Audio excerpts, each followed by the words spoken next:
Non, n'ayez pas peur. Vous n'avez rien à craindre de moi.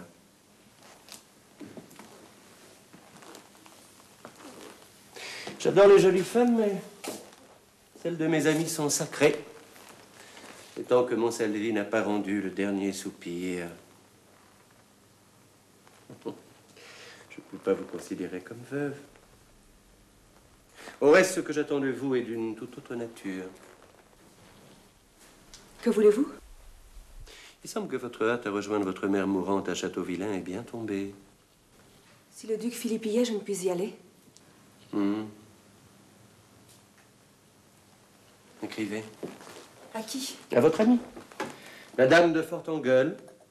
Dites-lui que vous arrivez à Château-Vilain avec votre écuyer et votre chapelain et que vous demandez à entrer au château demain à l'aube.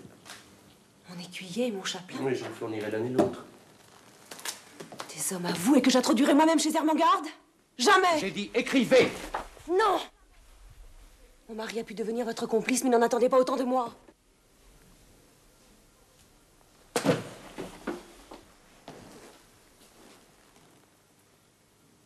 N'avez-vous pas remarqué l'absence de votre page tout à l'heure? Il est entre les mains de mes hommes. Et si vous refusez de m'obéir, il pourrait lui en cuire littéralement. Le feu est déjà prêt. N'avez-vous donc une crainte de Dieu? Une affaire entre lui et moi, ne vous en mêlez pas. Alors, préférez-vous écrire ou venir avec moi en cuisine voir comment nous savons rôtir le marcassin auvergnat? Bienvenue à vous au moulin brûlé, belle Catherine. Eh bien, faites venir aussitôt. Votre page et votre écuyer vous en sauront gré. Où sont-ils? En sûreté. Ne craignez rien. Mais dites-moi plutôt ce qu'ils faisaient à la porte du palais ducal et pourquoi ils ont suivi celui-ci quand il en est sorti. Je n'en sais rien. Quand je n'ai pas besoin de mes gens, ils vont et viennent, librement. Montez mal, ma chère. Allez-vous, oui ou non, me les rendre? Bien sûr, je n'ai qu'une parole, on vous les rendra. Dès que vous aurez payé leur rançon. Eh bien, dites votre prix. Réellement, vous me prenez pour un homme qui ne connaît que l'argent? Les apparences sont contre vous. Prenez garde, ma chère, vous n'êtes guère en état de jeter l'insulte. Ma position est plus forte que la vôtre, je pense. J'attends que vous me fassiez connaître le prix que vous réclamez pour la liberté de mes gens. Vous étiez ce soir dans la prison de René d'Anjou. Ne dites pas non. Le chérubin n'a pas son pareil pour reconnaître les visages et il vous a aussitôt reconnu. Bon, son mérite est mince. Un homme qui a vu l'espace d'un éclair une figure comme la vôtre n'est pas prêt de l'oublier. Et vous l'avez reconnu, lui, il prétend que vous le dévoriez des yeux. Quand on a vu une fois une figure comme la sienne, on n'est pas prêt de l'oublier non plus. C'est vrai. C'est vrai qu'il a une mine très originale. Je suppose donc que vous n'avez pas laissé René d'Anjou boire l'excellent vin de Corton qui lui était destiné. En d'autres termes, vous nous avez fait manquer notre coup. C'est donc grâce à vous à présent que nous allons le réussir. Tu appelles ça un parlement, toi? J'appellerais plutôt ça une caverne de rebelles. Les misérables. Le jugement qu'ils viennent de rendre est un scandale. La reine va en mourir de chagrin. Si tu me racontais. C'est très simple. Quand on a le crime commis contre la reine, on pouvait s'attendre à 2 ou 3 condamnations à mort, une très sévère sanction contre le cardinal. Eh bien? Mais rien. Rien ou presque rien. Le fouet, la marque et la salpêtrière pour la motte. La même chose pour son mari, mais par contumace. Les galères pour Reto. Et quant à ce charlatan, le Cagliostro, il est purement et simplement acquitté. Il n'en méritait pas plus s'il n'y était pour rien. Oui, c'est possible. Mais enfin, la chose la plus ahurissante au monde, c'est Ran. Hein? Ran, grand aumônier de France. Ran qui se disait l'amant de la reine, qui osait lui écrire des lettres d'amour, lui envoyer des colliers. Ran qui aurait dû passer le reste de ses jours en prison. Eh bien, lui aussi, il est acquitté. C'est tout juste s'il n'a pas reçu les félicitations de ses juges. Quelle honte. Le trône ne s'en relèvera pas. Tournemine, diable, tu es donc ressuscité? Dieu merci, tu es encore là. Bah, je ne pars qu'à la fin du mois.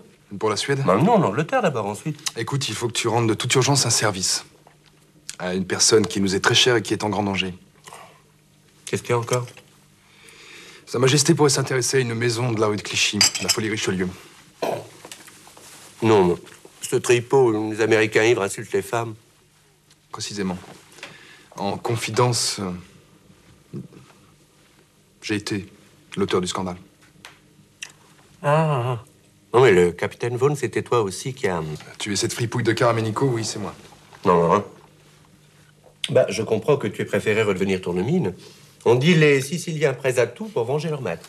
J'en ai eu la preuve. Mais aussi, que diable allais-tu faire chez cette madame de... Comment elle s'appelle? Carnoat? Hein? Et pourquoi est-ce que tu l'as insultée? Parce que cette madame de Carnoat, c'est ma femme. Non. Encore?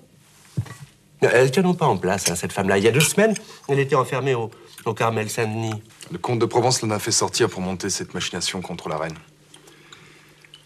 Vaudreuil et Esterhazy sont déjà allés à la Folie Richelieu. Un imbécile. Mais comment est-ce qu'elle a pu s'en faire des amis? En tout cas, ils feront tout pour l'attirer là-bas. Le comte de Provence fera éclater le scandale, qui la perdra un peu plus aux yeux du peuple et de la cour. Merci d'être venu à moi une nouvelle fois, chevalier. Je te jure que la reine sera prévenue et jamais elle ne paraîtra chez cette madame de Carnoat, ça je te le jure bien. Je peux avoir un peu de café? Mais toute la cafetière, si tu veux. Par quel hasard catastrophique sommes-nous condamnés à recevoir la dauphine? Quand vous l'aurez vu, mon père, vous ne parlerez plus de catastrophe. J'attends! Elle a fait son entrée en France à Strasbourg. Personne ne savait l'heure de son arrivée. Mon major m'a envoyé en reconnaissance. Je suis donc arrivé le premier devant le cortège. Et là, j'ai vu une jeune femme passer la tête à la portière du carrosse. C'était la dauphine. Désastre et désolation. Et comment est-elle? Jeune et belle. Comme un ange. Comme toi. Oui, bon, la suite de la tragédie. Son Altesse Royale m'a fait demander mon nom et sa gouvernante l'a inscrit sur ses tablettes. Ah. Après quoi? Elle m'a demandé si j'aurais quelques répignons à la suivre à Paris. Eh ben, elle n'a pas froid aux yeux. Plaît-il? Non, rien, allez, va au bout, sacrebleu, non? Elle avait fait un vœu quand elle était encore à Vienne. Elle attacherait à son service le premier gentilhomme français qu'elle rencontrerait en posant le pied sur la terre de France. Elle ferait son bonheur et celui de sa famille. Désolation. Miséricorde. Remarque, c'était un excellent vœu. Mais que diable? Pourquoi a-t-elle eu cette lubie de venir nous déterrer dans notre misère? Parce qu'elle a appris que nous habitions presque sur sa route, mais je lui ai dit que nous étions très pauvres. Il fallait lui dire que nous étions morts. Imbécile! Elle m'a répondu qu'il lui suffirait d'une tasse de lait et qu'ainsi, pour un moment, elle oublierait son rang et les circonstances. Un caprice. Eh ben, la France va encore être bien gouvernée avec une reine qui fait des caprices. Mon père, il serait grand temps de faire vos préparatifs. Oui, elle sera là dans moins d'1 heure. Plus nous nous préparerons et plus nous serons ridicules. Les journalistes consigneront dans leur sale gazette la visite de la future reine dans le taudis des Tavernais. Non! Tout plutôt que cette calamité. Non, madame. Une belle nouvelle, au contraire. Le dernier des Tavernes et Maisons Rouges va disparaître et jamais plus. Vous ne le verrez à la cour. Vous partez? Je ne suis d'aucune utilité, ni à Versailles, ni même en France. C'est étrange. Votre sœur me quitte. Maintenant vous, chevalier. Où allez-vous? Je vais rejoindre l'expédition de Monsieur de la Pérouse. Le comte de Cagliostro lui a prédit une mort affreuse. Oui, madame, une mort prochaine, c'est pourquoi je le rejoins. Non. Je connais déjà les Amériques, je suis curieux de voir ce qu'il y a au-delà.